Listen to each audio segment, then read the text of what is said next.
Hello once again, it's Mr. Pete, your YouTube shop teacher, and this is episode number 57 of my This and That series. And here I sit beside my South Bend shaper in beautiful Studio A in my basement. And yesterday, with the help of my grandson and son-in-law, we moved this down into the basement, and there's a separate video on that, which will be tip 689 when available, so check that out.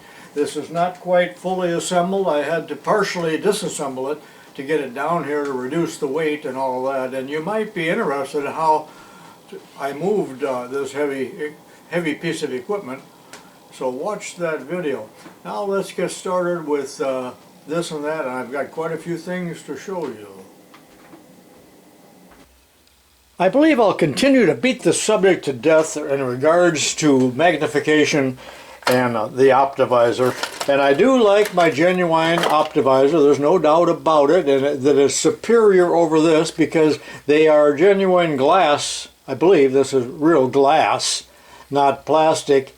It's got a good headband, but again, I've told you that you can't lean against your easy chair with this, it'll hurt, and you certainly can't wear it to bed. Well, who in the world wears one to bed besides old tubalcain? Well, I do, and I like this so much that I bought 3 more of them from the wicked Amazon, and I haven't even opened these up yet, but here they are, and they're only like $10. I really don't know how they can sell them that cheap. The little loop is about worthless and in the way because it keeps dropping down, so I'll throw those away. I've already taken it off of this one. It is plastic, but I love the headband, and it's you know, it's a good product. Maybe you can get it some other place than the wicked Amazon. I don't know. And what I like about it is that it's look at this with the flag. It's made in America.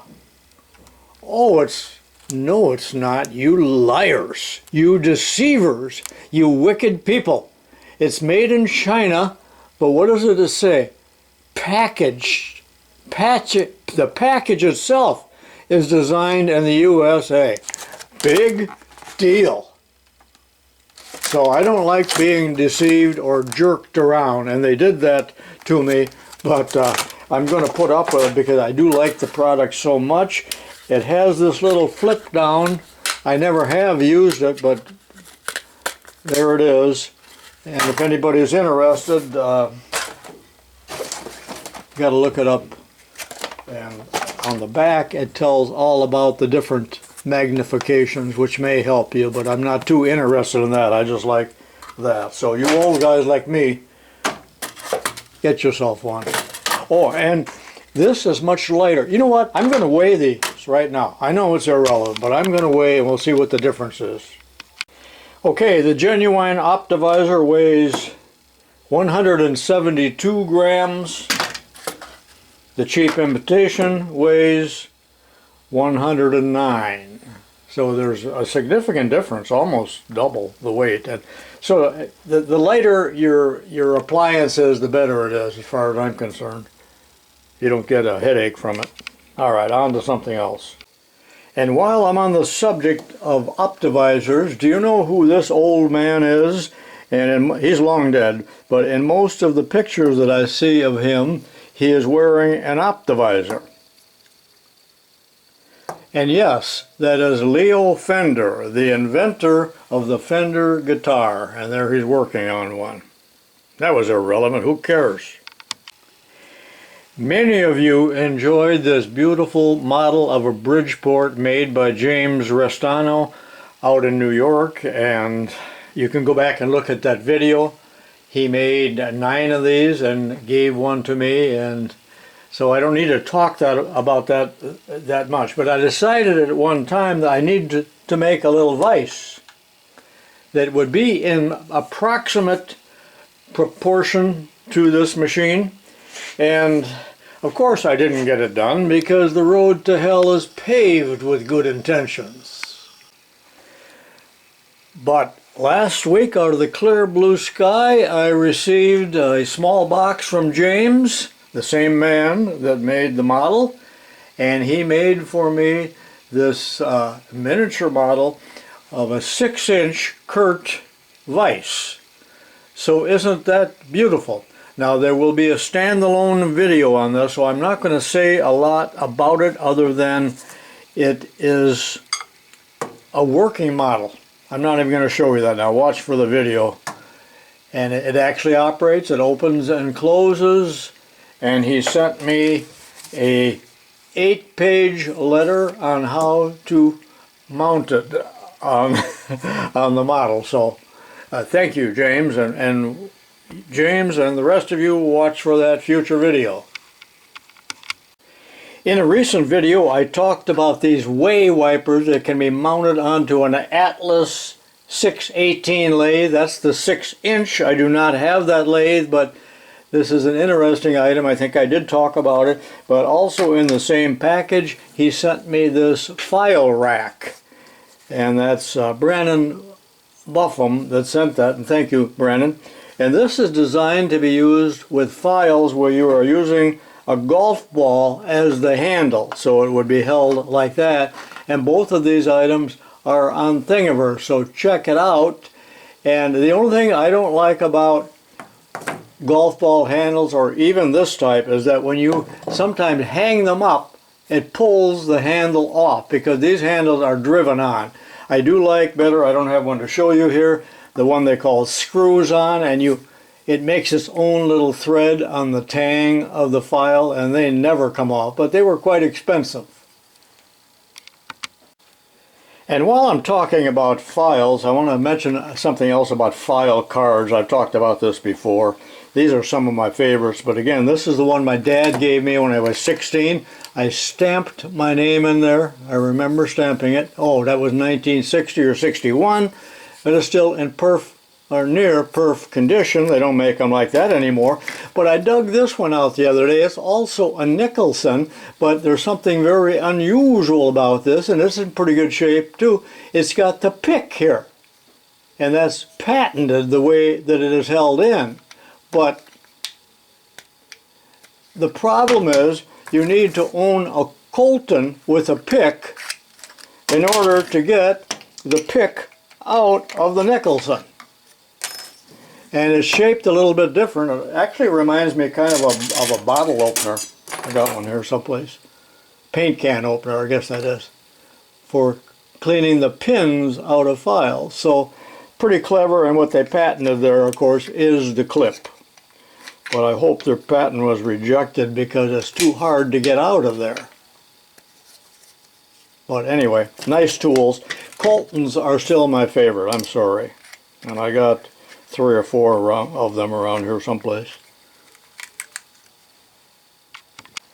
I went to a garage sale recently, and there's been very few of them, but they did have a town-wide, so my wife and I went, and there was an old man, and he had hundreds of items for sale for 25 cents each, spread out on tables, but believe me, there wasn't much there. I had to search and search. In the meantime, I talked to him, and he was suffering so greatly from the after effects of shingles. He was in terrible he had nerve damage or something, and he didn't know if it would ever go away, so he's getting rid of everything. But I found a nice little Bernard style. That's the regular one, and I had been looking for a small one. It's plated, and I thought, well, it looks like a cheapie, but it actually is pretty nicely made because it's old enough to where it's made in Japan, not in China. So I was kind of glad to get that, and I did hit this with a file, and the jaws are hardened. How good that little shear is there, I'm not real sure. And also, he said, oh, you know, I also bought some paintbrushes, and he said, well, you get 5 for $1. So he said, find something else. So I looked through there, and it was one of these worthless little Leatherman, fake Leatherman. It's actually a keychain. You know, one guy in the comments said, I gave my dad one of these, you know, a big one, for Christmas. And the only thing the ingrate said was, the only thing this was good for is putting a hole in your pocket. And he might have been right, although some people love them.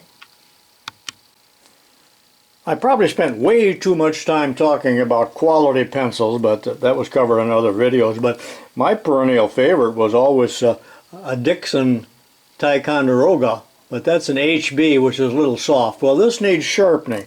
So in the mail, I received a package from Robert Cody from Pennsylvania, and it's for a KUM automatic long point pencil sharpener, and it's got two different holes there. And I thought, well, I've never seen one like this, so let me go ahead and sharpen one of these pencils, and I'll do it off camera, in each one and show you what it does. So the principle of this is that in one side you shape the wood, and in the other hole you shape the lead. Peels off real nicely, a lot sharper than those nickel ones that you get at the dime store. You see, at this point you just got a blunt lead, so you put it on the other side and that points it.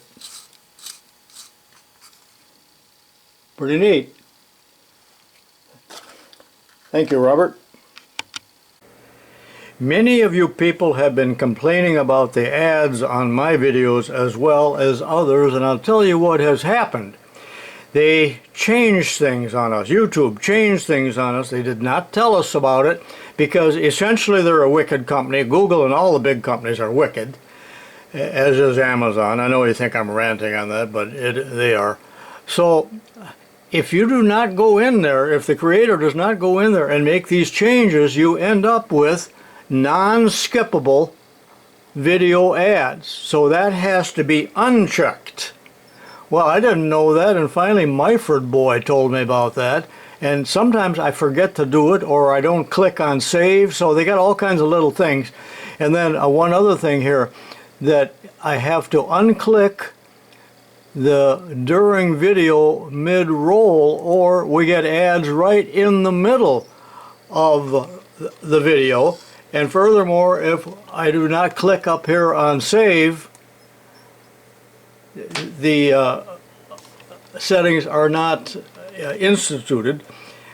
So that's what's been happening. I try to correct that, and I know this is probably maddening for you, because what I do sometimes is I go onto my large screen TV and I watch YouTube ads, not ads, videos, and I check out. That is, I'm not under my own name, and I'm surprised at the number of ads and the content of the ads, you know, what they advertise. Some of them are political ads. I was shocked that there were political ads on my videos.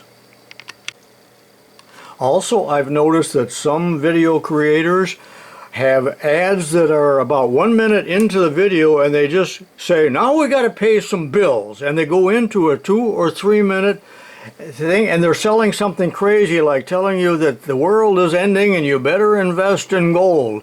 The world is ending and you better buy these MRE meals so you got something to eat after everything is shut down. So, you know, it's craziness.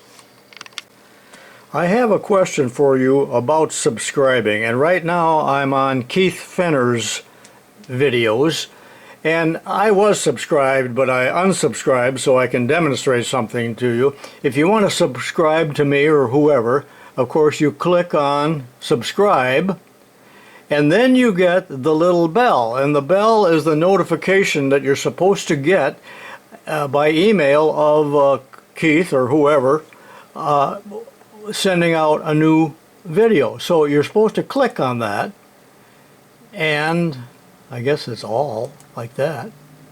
And so now I've rung the bell, so to speak. But I have to ask you, do you people get an email every time I put out a new one, which is 2 or 3 times a week? Because I get no notifications from anyone ever, even though I am subscribed to probably 150 channels. So I think the whole thing does not work, or is there something I have to fiddle around with in regards to settings? Can anyone answer that at all? Anyone? In some of my videos where I was working on my shaper, I put the ram head on there, you know, it went back and forth. People got a kick out of that, but this came off of my '88 Dodge, and I took it off before I scrapped that horrible vehicle, which, what a gas hog. That little 318 engine got 11 miles per gallon. I know I'm ranting. On the highway. without any load. And it's a D100. It wasn't the D150 or, 250 or anything like that. So I don't know if the gearing was too low in the rear end, but anyway, I hated the thing. So when I bought that truck used 10 years ago, more than that, from a lady, and she was an electrician at a big factory around here, and she said that people kept stealing the ram head off the hood in the parking lot at night. She worked the night shift. And she says, finally I got sick of replacing and I ordered another one. So when we transferred titles, she said, oh, take this with you. And here it was, and it was still in the Mopar box. It was brand new, but it looks like it got a little bit of wear there from the rain or whatever. But it is really a neat piece of sculpture, beautifully conceived.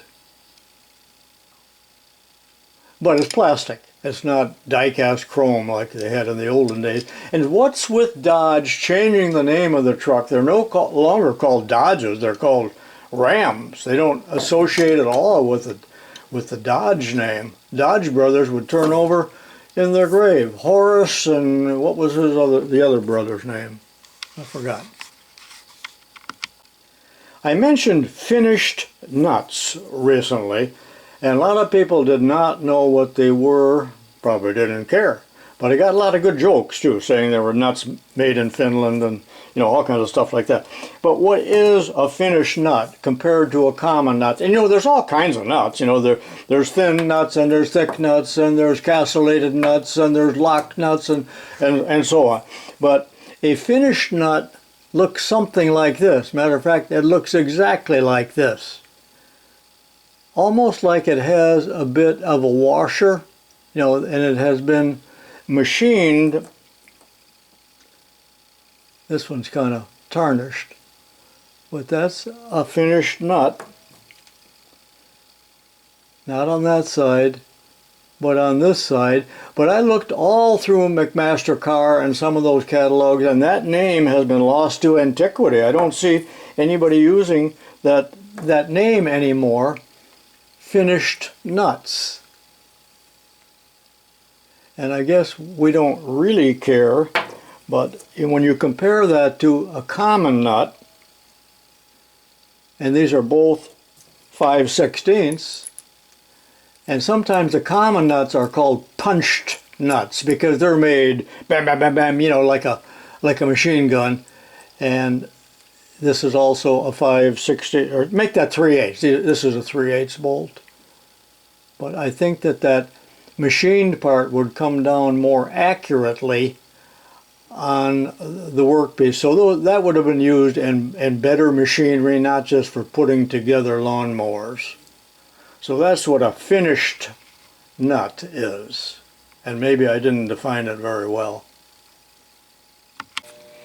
I'm out in my garage now, and you may remember a year ago or so when I bought this beautiful vise at an antique store, and I paid either $75 or $90 for it, but it's sometimes called a sheet metal vise or a carriage maker vise. It's extra deep right here and has the smooth jaws, and although I haven't used it, I really like that vise. But let me show you a picture of something that I found at a flea market in Wisconsin.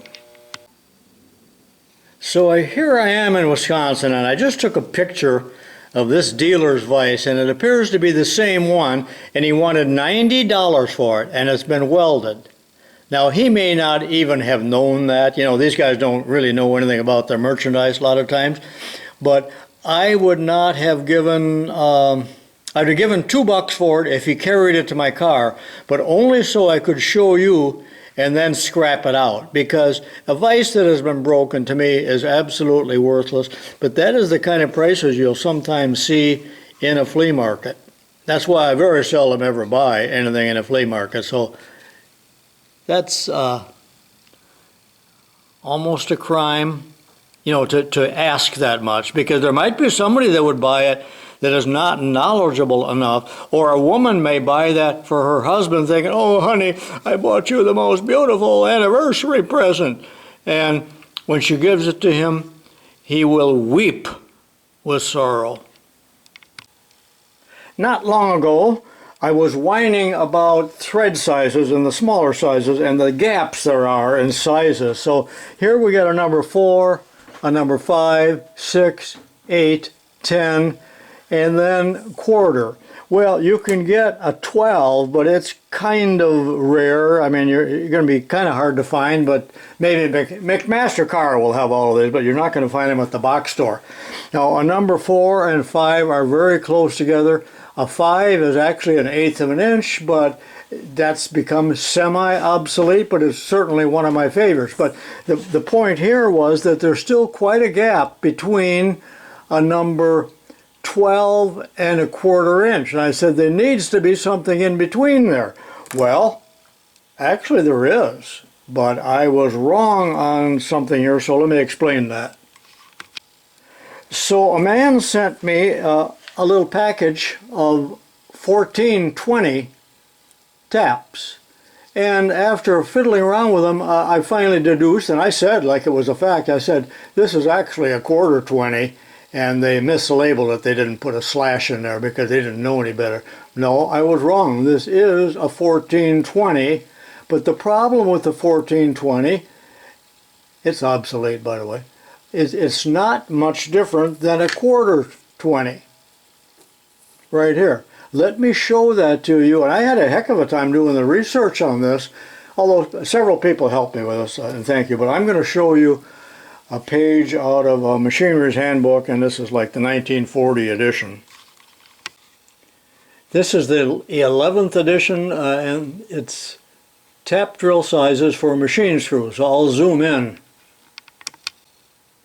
See, at one time there was a number 7, a number 9, and then going up here, there's the 1024 and quarter 20, or that there's 1420, that's the one I was looking for there. But notice that it is 242,000. That's only 8 thousandths less than a quarter 20, so it's really too close. And that is why I made that mistake. You know, it fit in a regular old quarter 20 nut, so I made the wrong deduction, whatever. One more thing on that. Model makers, such as little steam engines and so on, want the threads real close together in sizes so they're proportional and in scale and all of that. So the BA, British Association, is the thread sizes that they use for all the Stewart engines and all of that. And it can be confusing, but if you would take the time to look through this, and I'm not going to do it myself, you'll find that those sizes are very close together. One more thing. My friend Gary is a clock maker, clock repairman and all of that, and you were in his basement one time in one of my videos, but he sent me this as far as the metric sizes that they use in a lot of clockwork, and you'll see that they are very close together in sizes.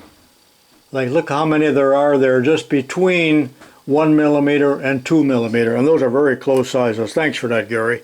That's enough on threads.